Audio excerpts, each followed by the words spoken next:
up and try again. Hello everyone, Louis Tran here, and in this video I will be reviewing the Razer Blade Stealth by Razer, which is a 12.5-inch screen ultrabook weighing 2.5 pounds, I think, and it was rated the best gadget of CES by Engadget. So why is it so highly anticipated? Well, what's unique about this is the USB-C port right over here, which can connect to an external GPU made by Razer called the Core, which you can put in a desktop graphics card.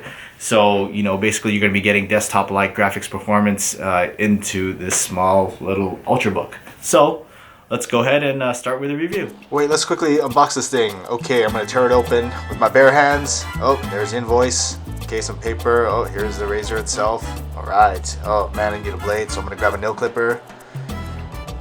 Yes, here it is. I'm gonna cut it open with a nail filer. Here we go, some more boxes, and whoa, another box. Here's the power adapter. It's the size of a power bank. Really nice, small, nice and thin. Okay, here's the Razer Blade itself. Pop open this box. Here's a Razer Blade. Oh, some documentation. Okay, let's peel off this plastic thing. Woohoo! And it's nice and smooth, really well built. And let's peel off the keyboard cover, and we're ready to go. Out of the box, you could feel that the Stealth is solidly built, and the 2650 by 1440 QHD display is stunning.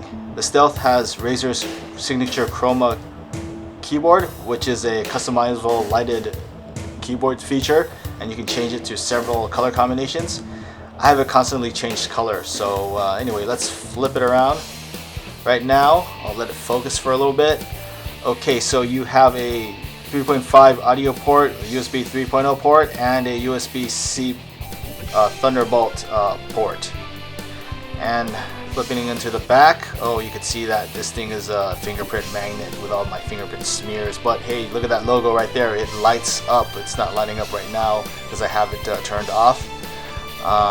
Yeah, you can customize that too, but let's flip it on. Look at the other side. A full-size HDMI port and another USB 3.0 port, which is impressive for a device as small as this one. Alright. Since this has a USB-C port, I was hoping that it could charge with any USB charger with a USB-C to USB-A cable like I could with the MacBook, so let's give this experiment a try. Right now I had it connected to the shipped power adapter, and again, nice and thin, but unfortunately it's proprietary. So, let's unplug it here, and hold on, let me go grab the cable. Give me a second, let me show it to you.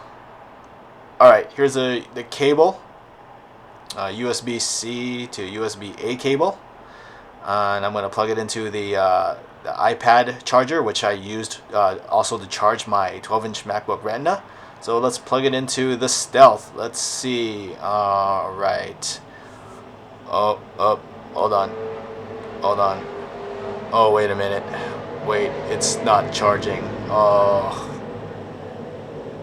it doesn't work. Lame. Boo. That sucks. The good news, however, I was able to successfully upgrade the stock PM951 256 gig hard drive to a much faster and higher capacity Samsung 950 Pro, since it could take a PCIe NVE M.2 drive. Oh, that's a mouthful. The only tool that you need is a Torx 5 screwdriver, the drive, and your brain. You can purchase this from Amazon using the links provided in the description. Just remember, this could void your warranty. Installation was quite simple. Just remove the screws and the bottom, pop open the panel and pop in the new drive, and run the software to back up and restore your old drive to the new drive. I'll leave a link in the description to my step-by-step guide on how to do it, but the upgrade was totally worth it. Alright, let's talk about speaker performance. On the Stealth, it was pretty impressive. I did a comparison between this and other devices on the previous video, so be sure to check that out. But overall, this is one of the better laptop speakers I have heard, and it's pretty comparable to those found on the 12-inch MacBook, which are pretty damn good. And I think these sound better than the 4-speaker system that's on the iPad Pro. So anyway, be sure to check out the video comparison on the other video. Just turned that other guy into a fucking kebab. Really looking forward to the new Deadpool movie, by the way. To tell it right, we gotta take you back before I squeeze this ass in spandex. Mr. Wilson, you've recently been diagnosed with terminal cancer. We can fight this. What if I told you we can cure you and give you abilities most men only dream of? I'd say that you sound like an infomercial, but not a good one, like Slap Chop. Let's talk about real-world usage. I've taken this thing with me to work and have it plugged into my office setup. You can't really see it, but if you look close enough, you could see that glowing green light, that signature Razer glowing green light right behind the chair, right there. Anyway, I use Chrome, Excel, PowerPoint, Word, Outlook, and multitask a lot, and it's been pretty reliable as a productivity device, so no complaints there.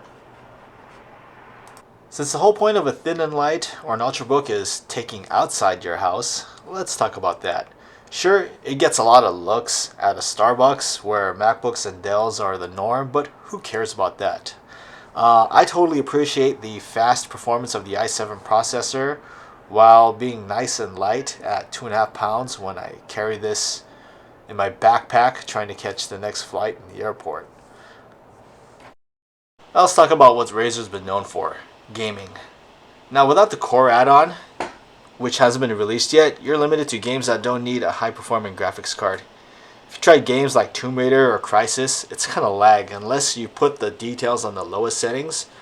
But games that don't require a graphics-intensive card, these will play just fine, such as the King of Fighters. It sucks that Razer didn't release the Core the same time the Stealth came out, and currently there's no ETA. Just think of it as, you know, what if Microsoft released the Surface without the Surface Pen, or Apple bringing out the iPad Pro without the Apple Pencil. You know, they both go hand in hand. Oh my God, look how smooth Tomb Raider is running. No, I'm just kidding. This is streaming off another computer. It's actually streaming off. This part right here is streaming off my Asus ROG 752.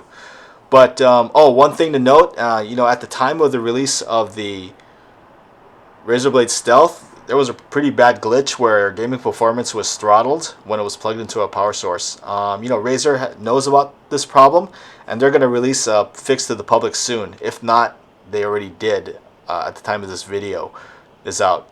But I've tested the new firmware, and the problem is definitely resolved. Alright, let's talk about what I like about the Razer Blade Stealth. I like the build quality. It feels like a premium product. It's solid and well constructed. I like the thin and light design without sacrifice in productivity performance. So, you know, it's great. It's a great notebook to take for work, running all your productivity software thanks to that i7 processor. I like the keyboard. It's great to type on. You know, everyone's got their own preferences, but to me, I'm a really big fan of the keyboard. Speaking of the keyboard, the lights are customizable if you care about that sort of thing. You know, you can change the color scheme however you wanted to do it. Also, you know, I like the fact that it runs pretty quiet. It's not fanless, but, you know, for the most part, you know, you don't hear it. So that's a big plus. The display, the QHD display, 2560 by 1440, it looks great on the 12.5-inch screen. Also, hey, connectivity. It comes with two full-size USB 3 ports on top of the Thunderbolt USB-C port, and it comes with a full-size HDMI output, so you can connect it to any HDMI capable device, which is really convenient. And the speakers, you know, I think the speakers sound great. As I said in a previous video, when I compared it to other devices, I think it was the winner. Overall, I think it's an excellent value, starting at $999, and plus the fact that the hard drive is upgradable, so you can just get the base model and then stick in a Samsung 950 Pro M.2 hard drive, to upgrade it, so that's cool. What I don't like,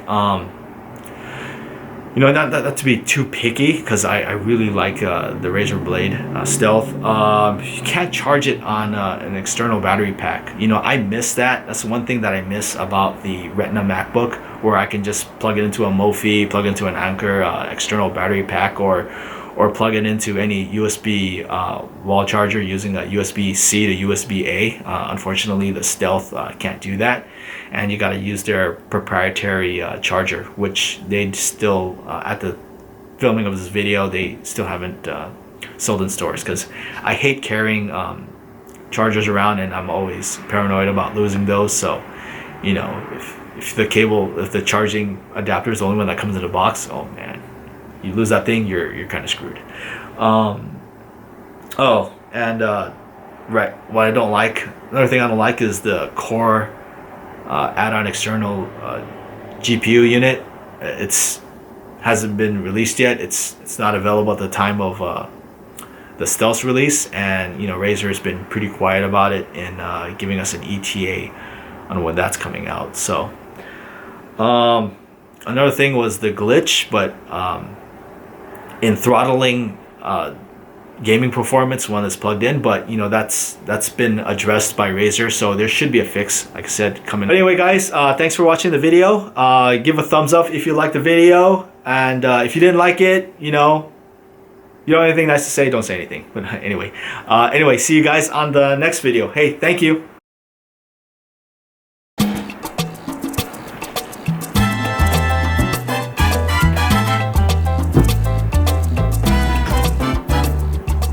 Oh shit.